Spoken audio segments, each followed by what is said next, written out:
नमस्कार साथियों, आपका हमारे YouTube चैनल जुगल टेक्निकल में हार्दिक स्वागत है। मैं जुगल राठौर। साथियों, जैसा कि आपको पता है कि जो शिक्षा विभाग की लेटेस्ट अपडेट होती है वो सबसे पहले मैं आपको देने का प्रयास करता हूं। इस वीडियो में हम बात करेंगे कक्षा 5वीं 8वीं के जो बोर्ड रिजल्ट जारी किया गया है 2025 का, उसकी एंट्री आपको साला दर्पण पर करनी है। साला दर्पण पर एंट्री कैसे करनी है, इसकी पूरी प्रोसेस क्या रहने वाली, पूरी जानकारी स्टेप बाय स्टेप मैं आपको इस वीडियो में देने वाला हूँ। तो कंप्लीट पूरा वीडियो देखिए।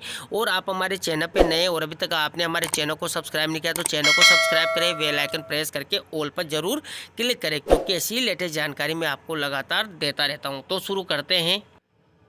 तो देखिए साथियों, सबसे पहले तो आपको साला दर्पण स्कूल लॉगिन आईडी और पासवर्ड डालकर लॉगिन कर लेना है। जैसे आप लॉगिन कर लेते हैं, यहाँ पर देखिए आपको काफ़ी सारे ऑप्शन नज़र आते हैं। यहाँ पर एक ऑप्शन आपको देखिए परिणाम रिजल्ट वाला नज़र आता है, इसी पर आपको क्लिक कर देना है। तो देखिए जैसे आपने परिणाम वाले ऑप्शन पर क्लिक किया तो यहाँ पर भी आपको काफ़ी सारे ऑप्शन नज़र आते हैं। देखिए यहाँ पर पीछे आपको एक ऑप्शन नज़र आता है स्टाफ रिजल्ट। देखिए इसी स्टाफ रिजल्ट पर आपको क्लिक कर देना है। तो देखिए जैसे आपने यहाँ पर स्टाफ रिजल्ट पर क्लिक किया तो नीचे आपको दो ऑप्शन मिलते हैं, स्कूल परिणाम और अध्यापक परिणाम। आपको जो कक्षा जो विषयवार अध्यापक वार रिजल्ट फिल करना है, यहाँ पर देखिए अध्यापक परिणाम पर ही आपको क्लिक कर देना है। तो देखिए जैसे आपने क्लिक किया तो यहाँ पर देखिए बोर्ड रिजल्ट सब्जेक्ट वाइज 24-25 यहाँ पर ऑप्शन आपको मिल जाता है। नीचे आप देखेंगे तो बोर्ड रिजल्ट सब्जेक्ट वाइज यहाँ पर देखिए आवश्यक निर्देश कृपया ध्यानपूर्वक पढ़े। यहाँ पर देखिए एक ही कक्षा में एक ही विषय को आंशिक रूप से एक से अधिक विषयाध्यापकों ने अध्यापन करवाया हो तो परीक्षा परिणाम सभी विषयाध्यापकों का निर्धारित किया जाएगा। यहाँ पर यानी कि एक विषय को एक ही कक्षा के एक ही विषय को अधिक विषयाध्यापक द्वारा अध्यापन करवाया जाता है तो परीक्षा परिणाम सभी विषयाध्यापकों का जो है निर्धारित किया जाना, ये यहाँ पर बताया गया है। इसके बाद देखिए एक ही कक्षा में एक ही विषय को अलग समय अवधि के लिए एक से अधिक अध्यापकों ने पढ़ाया हो तो अधिकतम समय अध्यापन कराने वाले अध्यापक का परीक्षा परिणाम निर्धारित होगा। ये ध्यान आपको रखना है, यानी कि जिसने ज़्यादा समय के लिए अध्यापन कराया है उसका परिणाम यहाँ पर निर्धारित किया जाना है। इसके बाद देखिए परीक्षा परिणाम में केवल मुख्य परीक्षा के परिणाम को ही शामिल करें, पूरक परीक्षा का परिणाम शामिल न करें। ये काफ़ी सारे साथियों के लगातार सवाल होते हैं, तो ये आपको ध्यान रखना है। मुख्य परीक्षा का ही परिणाम आपको यहाँ पर फिल करना है, पूरक परीक्षा का रिजल्ट यहाँ पर फिल नहीं किया जाना है। इसके बाद भी नीचे आपको कुछ और जानकारी मिलती है, इसको रीड करना चाहते हैं तो आप रीड कर ले। देखिए अध्यापक परीक्षा परिणाम 24-25 देखिए तो नव कर्मोन्नत विद्यालय अथवा जिनमें सत्र 24-25 में कक्षा 10वीं 12वीं में नामांकन शून्य रहा है उन विद्यालयों में छात्र प्रविष्टि शून्य भरकर अध्यापक विद्यालय परिणाम लॉक करना अनिवार्य है। साथियों जैसा कि 10वीं 12वीं का आपको बोर्ड रिजल्ट की एंट्री करनी है, इसका मैंने पिछला ही वीडियो बनाया था जिसमें आपको 10वीं 12वीं के रिजल्ट की एंट्री कैसे करनी है पूरी जानकारी उस वीडियो में दी थी। अगर वो वीडियो आप देखना चाहते हैं तो वीडियो के डिस्क्रिप्शन में आपको लिंक मिल जाएगा और ऊपर आई बटन पे भी आपको लिंक मिल जाएगा, जहां जाकर आप 10वीं 12वीं के रिजल्ट की पूरी जानकारी कर सकते हैं। इसमें सिर्फ हम कक्षा 5वीं और 8वीं बोर्ड रिजल्ट की ही बात करने वाले हैं। तो देखिए यहाँ पर नीचे और भी नोट दिए हुए हैं, जैसे कि देखिए दिनांक 1 जुलाई 2024 से 28 फरवरी 2025 के मध्य कार्यरत कार्य व्यवस्था अध्यापन करवाने वाले समस्त विषयाध्यापकों की प्रविष्टि आपको करनी है, ये भी आपको ध्यान रखना है। इसके बाद देखिए संबंधित संस्था प्रदान विषयाध्यापकों की प्रविष्टि कर लॉक करना सुनिश्चित करें। कक्षा 12 हिंदी अनिवार्य और अंग्रेजी अनिवार्य लोक में प्रदर्शित नहीं होंगे, ये कक्षा 12वीं के लिए है। देखिए लोक सभी का करना है रिजल्ट 10वीं 12वीं का। इसके बाद देखिए अनलॉक का प्रावधान सीवी लॉगिन पर उपलब्ध है। 10वीं 12वीं का जो रिजल्ट अगर मान लीजिए आप लॉक कर देते हैं और उसको अनलॉक करवाना है तो सीवी लॉगिन से आप करवा सकते हैं। इसके बाद देखिए जो कक्षा 5वीं 8वीं की हम बात करने वाले हैं उसके लिए एक लाइन यहाँ पर दी गई है। सत्र 24-25 के अनुसार कक्षा 5वीं 8वीं के ग्रेड में छात्र संख्या केवल, ध्यान दें, केवल विषय अध्यापक वार भरे जाना सुनिश्चित करें, यानी कि आपको जो रिजल्ट की एंट्री करनी है विषय अध्यापक वार करनी है, सभी छात्रों की करनी है कक्षा 5वीं 8वीं की। अब किस प्रकार करनी है, पूरी प्रोसेस क्या है, तो देखिए नीचे आपको दो ऑप्शन मिलते हैं। पहला ऑप्शन मिलता है click here for entry, click here to view lock status. यहाँ पर देखिए आपको जो एंट्री करनी है क्लिक हियर फॉर एंट्री पर ही आपको क्लिक कर देना है। जैसे आप इस पर क्लिक करेंगे नीचे आप चलेंगे तो यहाँ पर अभी आपको काफ़ी सारे ऑप्शन अब आपको मिल जाते हैं। देखिए थोड़ा मैं और नीचे करके आपको बता देता हूँ। सबसे पहला ऑप्शन आपको मिलता है टीचर टाइप का। देखिए यहाँ पर टीचर टाइप में आप देखेंगे तो कक्षा 10 संचालित नहीं है, 10वीं 12वीं और 5वीं 8वीं सारे एक साथ यहाँ पर बताए गए हैं। इसके अकॉर्डिंग आपको यहाँ पर ये ऑप्शन मिलते हैं। 10वीं 12वीं आपकी चलती नहीं है तो आप इनको छेड़ना ही आपको नहीं है। 5वीं 8वीं वालों को अब देखिए नीचे आप चलेंगे तो कार्यरत जो अध्यापक की एंट्री आप कर रहे हैं विषय अध्यापक की, उसकी स्थिति क्या है, यानी कि वो कार्यरत हैं तो कार्यरत पर आपको टिक करना है। मान लीजिए वो अध्यापक कार्यरत था और कार्यमुक्त होकर चला गया है तो इस पर टिक करेंगे, क्योंकि जैसे आप कार्यरत पर क्लिक करेंगे तो आपको कार्यरत अध्यापकों की एंट्री जो नज़र आएंगे, कार्यमुक्त हो चुके कार्मिक नज़र नहीं आएंगे। इसके लिए आपको कार्यमुक्त पर क्लिक करना होगा। और मान लीजिए कोई शिक्षक शिक्षण व्यवस्थार्थ लगा था तो उसके लिए ये ऑप्शन दिया हुआ है, शिक्षण व्यवस्थार्थ पर आपको क्लिक करके उनकी एंट्री करनी है। मान लीजिए विद्यालय में जो अध्यापक हैं जिसकी एंट्री आप कर रहे हैं विषय अध्यापक की रिजल्ट की, तो कार्यरत का हम बात कर ले तो कार्यरत पर आपको क्लिक कर देना है। जैसे आप कार्यरत पर क्लिक करेंगे, विद्यालय में जितने भी कार्यरत है देखिए वो सभी आपके सामने सो जाएंगे, सारे अध्यापक सो जाएंगे, इस प्रकार सो जाएंगे, जितनी भी लिस्ट है वो सब आपको नज़र आ जाएगी। यहाँ पर जिस भी अध्यापक की आपको एंट्री करनी है उस पर टिक कर देना है सीधा। यहाँ पर देखिए मैं इस पर टिक कर देता हूँ। तो यहाँ पर देखिए सेलेक्ट क्लास करना है, सेलेक्ट क्लास पर क्लिक करेंगे तो यहाँ पर आपको कक्षा नज़र आ जाएगी। देखिए इस पर टिक करेंगे, कक्षा 5वीं 8वीं आपको नज़र आ रही है, 10वीं और 12वीं का मैंने पहले ही पूरा वीडियो बना दिया है। अब देखिए आप 5वीं का फिल करना चाहते हैं तो 5वीं पर क्लिक करेंगे। देखिए थोड़ा सा प्रोसेस लेता है। इसके बाद देखिए क्लास सेक्शन सबसे इम्पोर्टेंट है, इस पर आप क्लिक करेंगे। जो भी सेक्शन आपके विद्यालय में बने हो उस पर टिक कर देना है। इसके बाद देखिए सेलेक्ट सब्जेक्ट, जो भी कक्षा 5वीं में सब्जेक्ट होंगे वो सारे सो जाएंगे। देखिए maths, English, Hindi, environment studies, Sanskrit, Urdu, Sindhi अगर वो चलती है तो ये तृतीय भाषा का भी यहाँ पर ऑप्शन दिया हुआ है। तो देखिए मान लीजिए आप किसी भी एक भी सब्जेक्ट का, सभी सब्जेक्ट का आपको करना है बारी बारी करके। मैं एक सब्जेक्ट का आपको बता भी देता हूँ। देखिए मैंने हिंदी पर क्लिक किया। इसके बाद देखिए ऑटोमेटिक यहाँ पर टोटल अपेयर स्टूडेंट जो भी आपके विद्यालय में वो यहाँ पर फिल हो जाएंगे। देखिए ऑटोमेटिक आ चुका है, सारा 10% डाटा इन्होंने ले लिया है। फर्स्ट सेकंड थर्ड ये 10वीं 12वीं के लिए होता है तो ये ऑटोमेटिक ब्लर यहाँ पर कर दिया गया है, खाली रहेंगे। इसके बाद नीचे आप चलेंगे तो देखिए इधर ग्रेडिंग का जो भी सिस्टम है, देखिए ग्रेड ए में कितने स्टूडेंट आए हैं, ऑटोमेटिक इसने भी रिजल्ट को फेच कर लिया है, ये भी यहाँ पर फिल हो चुका है। देखिए ग्रेड बी में कितना आया है, ग्रेड सी में कितने आए, डी में कितने आए और ई में कितने आए हैं, टोटल पास स्टूडेंट कितने, वो सब आपको यहाँ पर बता देगा। इसके बाद देखिए पास प्रेजेंट मेन एग्जाम, प्रेजेंट यहाँ पर मतलब जो परसेंटेज है परसेंट वो ऑटोमेटिक यहाँ पर सो जाएगी। 100% रिजल्ट है तो 100 नज़र आ जाएगा, और मान लीजिए कम है तो कम भी यहाँ पर नज़र आ जाएगा। इसके बाद देखिए यहाँ पर कार्मिक की वर्तमान स्थिति, तो ये बंद है क्योंकि आपने आगे ही कार्यरत का ऑप्शन सेलेक्ट कर लिया है, तो कार्यरत है तो उसका अकॉर्डिंग यहाँ पर आ चुका है। देखिए इसके बाद देखिए कार्मिक का विद्यालय में ठहराव अवधि, तो ठहराव अवधि कब से कब तक आपको फिल करनी है, ये काफ़ी इंपॉर्टेंट है। काफ़ी सारे साथियों के 10वीं 12वीं के बोर्ड के रिजल्ट में भी काफ़ी सारे साथियों के कमेंट थे कि ठहराव स्थिति के जो अवधि है वो क्या बननी है।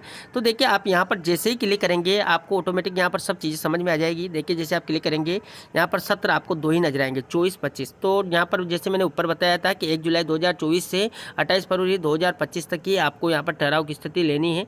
तो देखिए जैसे मान लीजिए मैं जो स्थिति मेरी स्थिति यहाँ पर देखिए आप महीना सेलेक्ट करेंगे उसमें आपको जुलाई से ही मिलेगा। देखिए यानी कि जुलाई 2024 से 1 जुलाई 2024 से, और मैंने बताया कि आपको 28 फरवरी 2025 तक की आप ठहराव अवधि ले सकते हैं। तो मान लीजिए जुलाई से हैं तो जुलाई पर क्लिक कर देंगे, 1 जुलाई से तो 1 जुलाई 2024 ऑटोमेटिक यहाँ पर फिल हो चुका है।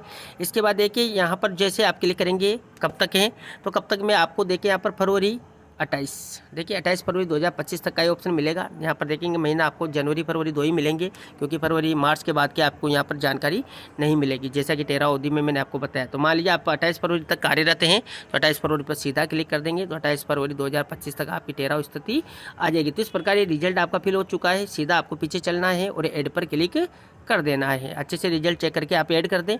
देखिए मैंने यहाँ पर ऐड कर दिया है। तो देखिए यहाँ पर ऑप्शन आपको बता देगा डाटा सेव्ड अपडेट सक्सेसफुली, यानी कि यहाँ पर आपने जो रिजल्ट अपडेट किया है वो यहाँ पर अपडेट हो चुका है, क्लोज आप कर देंगे। अब आपको यहाँ पर रिजल्ट दिखाई देगा क्योंकि किस जो टीचर है कार्यरत हैं उनका नाम और पूरी डिटेल्स जो आपने फिल की है वो यहाँ पर नज़र आ जाएगी। देखिए पीछे तक आप देखेंगे वही कार्मिक की विद्यालय में ठहराव अवधि यहाँ पर आ जाएगी नज़र आपको इस प्रकार। देखिए अभी आपको यहाँ पर एडिट और डिलीट दोनों के ऑप्शन मिल जाते हैं। देखिए इस प्रकार अगर मान लीजिए आपको लगता है एडिट करना है तो एडिट पर क्लिक करके एडिट कर लेंगे, डिलीट करना है तो डिलीट का ऑप्शन भी अभी फिलहाल चालू है। अभी की स्थिति के अकॉर्डिंग मैं आपको जानकारी देता हूं, आगे क्या स्थिति होती है मुझे भी नहीं पता होता है, उसकी नई अपडेट मैं आपको देता रहता हूं। तो अब देखिए इसके बाद आपको दूसरे टीचर्स की एंट्री करनी है। तो इस प्रकार सारे टीचर्स के आपके यहाँ पर कक्षा 5वीं बोर्ड में जो भी हैं, जो भी पढ़ाते हैं विषय अध्यापक, उनकी सबकी एंट्री आपको कर लेनी है। इसके बाद देखिए साथियों आरटीओ की भी करनी है, एक बार मैं वो भी आपको बता देता हूँ।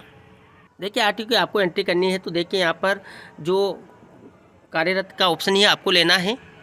देखिए यहाँ पर नीचे ऑप्शन आपको मिल जाते हैं। मान लीजिए कार्यरत है तो कार्यरत पर ही आपको टिक कर देना है।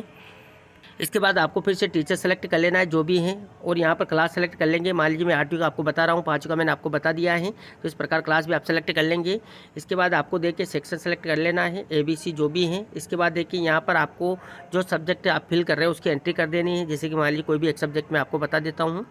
देखिए इसके बाद देखिए कक्षा 8वीं में जो भी आपके स्टूडेंट हैं वो सब ऑटोमेटिक आ जाएंगे। और देखिए यहाँ पर ग्रेड फर्स्ट सेकंड थर्ड आपके बंद रहेंगे, 10वीं 12वीं के होते हैं। इसके बाद देखेंगे यहाँ पर तो जो ऊपर ऑप्शन है आपको ग्रेड के ABCDE जो भी स्थिति है आपकी, B में कितने हैं, A में कितने हैं, C में कितने हैं, वो सब यहाँ पर नज़र आ जाएंगे। टोटल पास स्टूडेंट कितने हैं, रिजल्ट कितना % रहा है, ऑटोमेटिक आ जाएगा। और देखिए वही चीज़ें यहाँ पर अगर सेवा रद्द का ऑप्शन आप लेते हैं तो ये बंद रहेगा, क्योंकि आपने आगे ही ऑप्शन ले लिया है। आगे जो आप ऑप्शन लेंगे उसकी स्थिति के अकॉर्डिंग ये ऑप्शन आपको नज़र आता है। इसके बाद देखिए 13 अवधि जो भी आपकी हैं वो यहाँ पर फिल आप कर देंगे। इसके बाद ऐड आपको कर देना है। तो इस प्रकार साथियों कक्षा 5वीं के जितने भी विषय अध्यापक हैं उन सबकी आपको यहाँ पर एंट्री कर देनी है। इसी प्रकार कक्षा 8वीं की भी आपको एंट्री कर देनी है। इसके बाद देखिए साथियों जो 10वीं 12वीं में लॉग का ऑप्शन था, यहाँ पर देखेंगे तो कक्षा 5वीं 8वीं में लॉग का सिस्टम नहीं है। फिर भी मैं आपको बता देता हूँ। देखिए click here to view log status पर आप क्लिक करेंगे। देखिए थोड़ा सा प्रोसेस लेता है, और नीचे आप चलेंगे तो यहाँ पर देखिए मैप जो subject wise result teacher map lock status है। तो यहाँ पर क्लास की आप बात करेंगे तो 10वीं 12वीं ही शो हो रही है, कक्षा 5वीं 8वीं यहाँ पर शो नहीं हो रही है। यानी कि कक्षा 5 और 8 के रिजल्ट को आपको लॉक करने का ऑप्शन अभी नहीं दिया गया है। हो सकता है ये ऑप्शन आपको मिले भी नहीं, क्योंकि यहाँ पर ऊपर बताया गया है कि सत्र 24-25 के अनुसार कक्षा 5वीं 8वीं के ग्रेड में छात्र संख्या केवल विषय अध्यापक वार भरे जाना सुनिश्चित करें। यानी कि आपको विषय अध्यापक वार ही सूचना भरनी है, लॉक वगैरह की यहाँ पर कोई जानकारी नहीं दी गई है कि कक्षा 5-8 का रिजल्ट आपको लॉक करना है या नहीं करना है। क्योंकि जैसा कि आपको पता है कि रिजल्ट ऑटोमेटिक फेच होकर आ रहा है, तो ये ऑटोमेटिक लॉक की स्थिति में ही है, यूँ मान के चलिए। क्योंकि लोग रिजल्ट आपका जो डायरेक्ट साला दर्पण से लिया गया है, तो ये ऑटो लॉक भी हो सकता है। इसके बाद साथियों देखिए एक और ऑप्शन आपको मिलता है। स्टाफ रिजल्ट में आप जाते हैं तो आपको दूसरा ऑप्शन मिलता है स्कूल परिणाम का। जैसा कि 10वीं 12वीं में मैंने आपको बताया था कि जो स्कूल परिणाम है जिसमें संस्था प्रदान के रिजल्ट की एंट्री आपको करनी किस प्रकार करनी है, 5वीं 8वीं में भी इसका सिस्टम नहीं है। अभी की स्थिति के अकॉर्डिंग मैं आपको जानकारी देता हूँ। हो सकता है आगे कुछ भी हो सकता है, क्योंकि जैसा कि मैंने पिछला वीडियो बनाया था 10वीं 12वीं का, तो उस टाइम तक 5वीं 8वीं का रिजल्ट बनने का ऑप्शन नहीं था। अब ये ऑप्शन आया है, तो मैं आपको नया वीडियो बनाकर दे रहा हूँ। अब देखिए जैसे आप स्कूल परिणाम पर क्लिक करेंगे, देखिए इसको भी मैं आपको बता देता हूँ। तो देखिए नीचे आप चलेंगे तो वही जानकारी यहाँ पर बताई गई है, निर्देश वगैरह बताए गए हैं, संस्था प्रदान के रिजल्ट के लिए बताए गए हैं। यहाँ पर नीचे आप चलेंगे जैसे कि देखिए कार्यरत या कार्य मुक्त स्वीकृत वगैरह पर आप क्लिक करते हैं। कक्षा 5-8 के लिए हम बात कर रहे हैं। देखिए मैं कार्यरत पर क्लिक कर देता हूँ। देखिए यहाँ पर टीचर्स का नाम आप सेलेक्ट करेंगे। जैसे इस पर क्लिक करेंगे, जो भी कार्यरत या कार्यवाहक प्रिंसिपल है, कार्यमुक्त है, जो भी स्थिति है उसके अकॉर्डिंग आप सेलेक्ट कर लेंगे। मैंने कर लिया है। इसके बाद देखिए सेलेक्ट क्लास पर आप क्लिक करेंगे तो यहाँ पर क्लास आपकी शो नहीं हो रही है, कक्षा 5वीं 8वीं शो नहीं हो रही है। यानी कि संस्था प्रदान का जो रिजल्ट एंट्री करनी कक्षा 5-8 की, वो यहाँ पर ऑप्शन भी नहीं है, कक्षा का ऑप्शन ही नहीं है। तो आप रिजल्ट की एंट्री भी कैसे करेंगे? तो इस प्रकार ये यहाँ पर जानकारी है कि आपको जो संस्था प्रदान के रिजल्ट की एंट्री करनी है स्कूल परिणाम की, वो यहाँ पर ऑप्शन नहीं है क्लास का। जैसा कि मैंने आपको यहाँ पर फिर भी बताया है, कक्षा 10वीं 12वीं में ये ऑप्शन था। 10वीं 12वीं के रिजल्ट की आपको जो है स्कूल रिजल्ट की एंट्री संस्था प्रदान की जो रिजल्ट की एंट्री वो करनी है, तो किस प्रकार करनी है उसमें पूरी जानकारी दी थी। तो ये थी साथियों यहाँ पर कक्षा 5वीं और 8वीं बोर्ड जो रिजल्ट 2025 जारी किया गया है उसकी एंट्री आपको साला दर्पण पर कैसे करनी है। साथियों वीडियो काफ़ी लंबा हो चुका है, क्योंकि पूरी जानकारी मैंने आपको इस वीडियो में देने का प्रयास करता हूँ। तो ये थी यहाँ पर 5वीं 8वीं बोर्ड के रिजल्ट की एंट्री विषय अध्यापक वार आपको किस प्रकार करनी है, इसकी पूरी प्रोसेस क्या रहने वाली है, पूरी जानकारी स्टेप बाय स्टेप मैंने आपको इस वीडियो में देने का प्रयास किया। आपको हमारी जानकारी कैसी लगी? जानकारी अच्छी लगी तो लाइक शेयर करें, और अभी तक आपने हमारे चैनल को सब्सक्राइब नहीं किया तो चैनल को सब्सक्राइब करें, बेल आइकन प्रेस करके ऑल पर जरूर क्लिक करें, क्योंकि ऐसी लेटेस्ट जानकारी मैं आपको लगातार देता रहता हूं। धन्यवाद साथियों, फिर मिलते हैं नई वीडियो में नई जानकारी के साथ। तब तक के लिए जय हिंद।